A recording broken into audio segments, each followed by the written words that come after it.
आज मैं जिस केस के बारे में बात करने वाला हूँ वह अपने आप में बेहद अलग और रहस्यमय है। इस केस में इतने ज्यादा ट्विस्ट और टर्न्स आए कि पुलिस भी चकरा गई। दरअसल दिन था 2 अक्टूबर 2012। पुणे।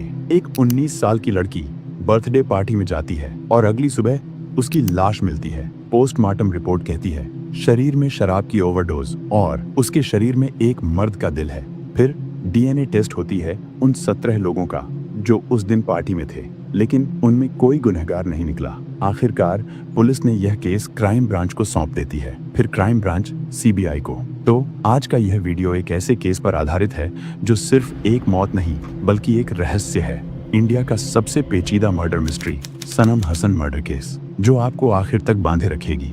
अगर आपने वीडियो पर क्लिक किया है तो इसे अंत तक जरूर देखें। कहानी शुरू करने से पहले आप वीडियो को जरूर लाइक कर दीजिए और चैनल को भी सब्सक्राइब कर लीजिए ताकि हर कहानी सबसे पहले आप तक पहुंचे। इस पूरी कहानी की शुरुआत होती है महाराष्ट्र के पुणे में रहने वाली सनम हसन नाम की एक लड़की से। इस लड़की की उम्र महज 19 साल थी। यह पुणे में रहकर अपनी फैशन डिजाइनिंग का कोर्स कर रही थी और यह सेकेंड ईयर की स्टूडेंट थी। इसका बाकी सब परिवार मुंबई में रहा करता था। परिवार में माता पिता और एक बड़ा भाई था। वैसे तो इस परिवार के पास पैसे की कोई कमी नहीं थी, लेकिन उसके बावजूद भी सनम हसन अपने पैरों पर खड़ी होना चाहती थी। इसीलिए वह मुंबई से पुणे आ गई थी। यहाँ पर रहते हुए वह अपनी पढ़ाई भी कंप्लीट कर रही थी।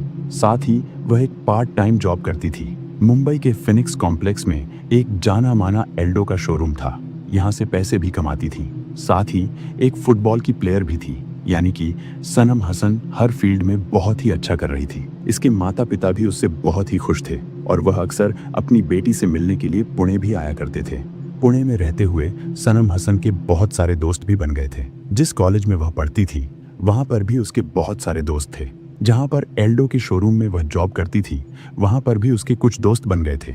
सब कुछ बहुत ही अच्छा था। 2 अक्टूबर 2012 सनम हसन का बर्थडे था, जिस वजह से उसके माता पिता मुंबई से उससे मिलने के लिए पुणे आते हैं और हसन के साथ पूरा दिन घूमते फिरते हैं, होटल में खाना खाते हैं। उसी दिन सनम हसन अपने पेरेंट्स को बताती है कि आज रात को उसके साथ काम करने वाले एक लड़के ने उसकी बर्थडे पार्टी अरेंज की है। दरअसल एल्डो के शोरूम में उसके साथ एक लड़का काम करता था जिसका नाम मोहनीश विजय था और इसने आज की रात सनम हसन के लिए बर्थडे पार्टी ऑर्गेनाइज की थी। वह पूरा दिन अपने पेरेंट्स के साथ रहती है और अपना बर्थडे सेलिब्रेट करती है और उसी रात को वह अपने दोस्तों से मिलने चली जाती है। सनम हसन के पेरेंट्स और उसका भाई होटल में ही रुक जाते हैं। होटल से तकरीबन 8 किलोमीटर की दूरी पर एक दोस्त के फ्लैट में मोहनीश विजय ने यह पार्टी अरेंज की थी। अब यह पूरी पार्टी ऑर्गेनाइज होती है 2 अक्टूबर 2012 की, और यहीं से कहानी करवट लेती है। ऐसी करवट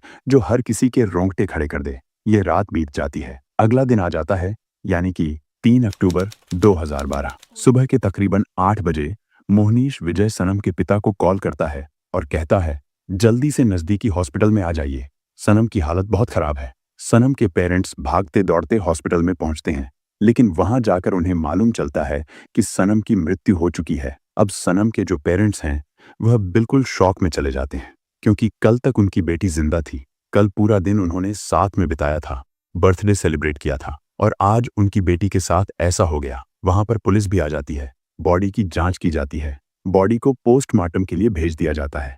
जब पोस्टमार्टम की रिपोर्ट आती है तो उसमें मालूम चलता है कि सनम हसन की बॉडी में काफी ज्यादा मात्रा में अल्कोहल पाया गया, यानी कि या तो उसने अपनी मर्जी से या फिर किसी ने जबरदस्ती उसे काफी शराब पिलाई थी और उसी शराब की ओवरडोज और हार्ट अटैक के कारण सनम हसन की मृत्यु हुई थी। साथ ही पोस्टमार्टम रिपोर्ट में सनम की बॉडी से कुछ सीमेन के सैंपल्स भी मिलते हैं, यानी कि मृत्यु से पहले सनम के साथ संबंध भी बनाए गए थे।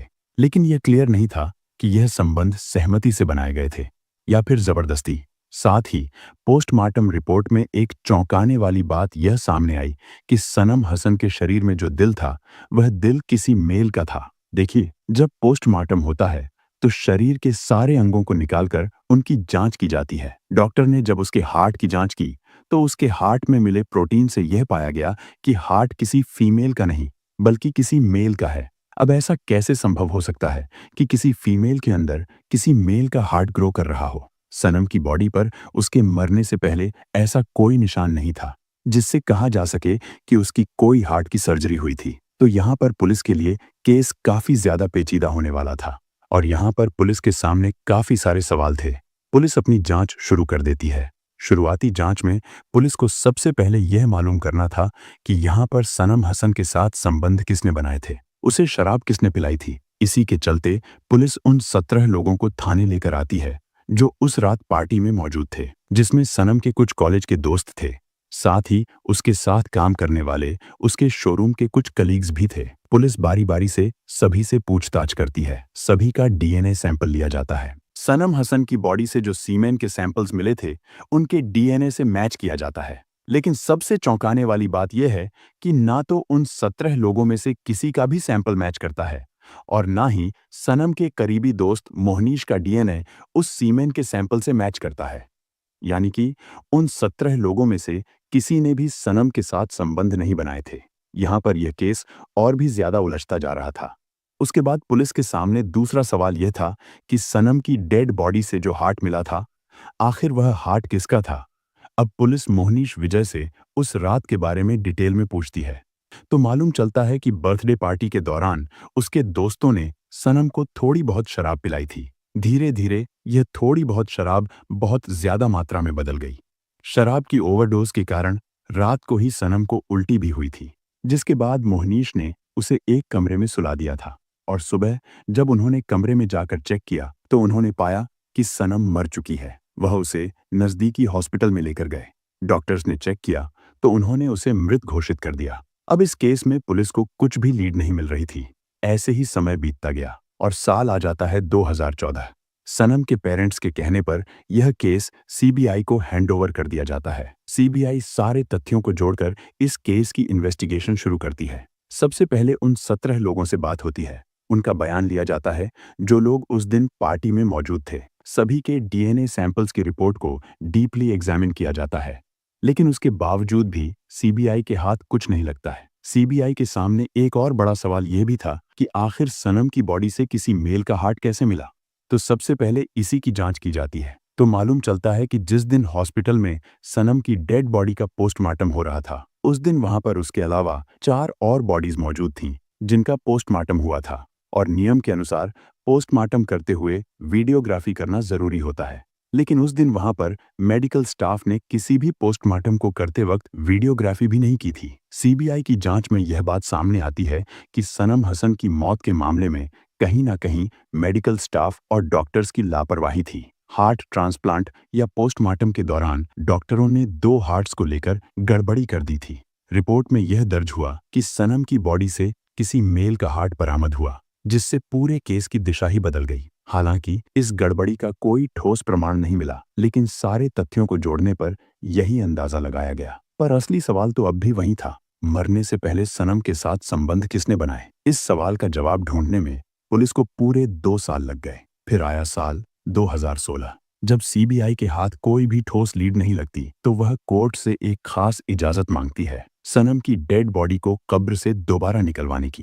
कोर्ट इस मांग को मंजूरी दे देता है और फिर कब्र से सनम की बॉडी को बाहर निकाला जाता है। बॉडी से कुछ डीएनए सैंपल्स लिए जाते हैं और उन्हें दोबारा टेस्टिंग के लिए भेजा जाता है, लेकिन नतीजे फिर भी निराशाजनक रहते हैं। सीबीआई के हाथ कुछ नहीं लगता। ऐसा कोई सबूत नहीं मिलता जिससे किसी को मुख्य आरोपी ठहराया जा सके। सनम हसन के माता पिता का साफ कहना था कि उनकी बेटी बहुत ही फिट थी। वह एक फुटबॉल प्लेयर थी, कभी शराब को हाथ तक नहीं लगाती थी। उनका मानना था कि बर्थडे पार्टी में किसी ने जबरदस्ती उसे शराब पिलाई, नशे की हालत में उसके साथ दुष्कर्म किया और फिर उसकी हत्या कर दी। सीबीआई हर एंगल से जांच करती है। दुश्मनी, प्यार, जलन, हर पहलू को खंगाला जाता है। जिन 17 लोगों को शक के घेरे में लाया गया था, उनकी पूरी बैकग्राउंड जांच की जाती है। पड़ोसियों से लेकर कॉलेज के स्टूडेंट्स और स्टाफ तक सभी से पूछताछ की जाती है। लेकिन इतनी बड़ी तहकीकात के बाद भी सीबीआई के हाथ खाली रहते हैं। यह मामला भारतीय अपराध इतिहास के उन चंद मामलों में शामिल हो गया है जो सुलझने के बावजूद भी अनसुलझे रह जाते हैं।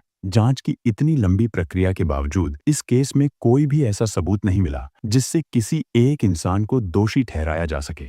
आज भी यह केस पेंडिंग की लिस्ट में है। यह हत्या थी या नेचुरल डेथ, इसका कोई ठोस कंक्लूजन नहीं निकल पाया है। सीबीआई की रिपोर्ट तो किसी निष्कर्ष तक नहीं पहुंची। लेकिन इस केस की कहानी हमें एक बहुत बड़ा सबक जरूर देती है। अगर आपके घर में बच्चे हैं, खासकर बेटी या बेटा, जो घर से दूर पढ़ाई कर रहे हैं, तो जरूरी है कि आप उनकी हर एक्टिविटी पर नजर रखें। यह देखें कि वह किस माहौल में रह रहे हैं, किसके साथ उठते बैठते हैं, कहाँ जाते हैं और क्या करते हैं। और सबसे जरूरी बात, अपने बच्चों से ऐसा रिश्ता बनाएं कि वो किसी भी बात को बिना डर के आपसे शेयर कर सकें। अब यह कहानी आपने सुनी। सवाल ये है कि आपका इस केस पर क्या नजरिया है? कमेंट में जरूर बताइए। हमारी यही कोशिश है कि आप तक ऐसी कहानियां पहुंचें जो न सिर्फ सच्ची हों, बल्कि कुछ सिखाएं भी। अगर आपको वीडियो अच्छा लगे तो लाइक करें, सब्सक्राइब करें और शेयर जरूर करें। और हाँ, सतर्क रहें, सुरक्षित रहें। धन्यवाद।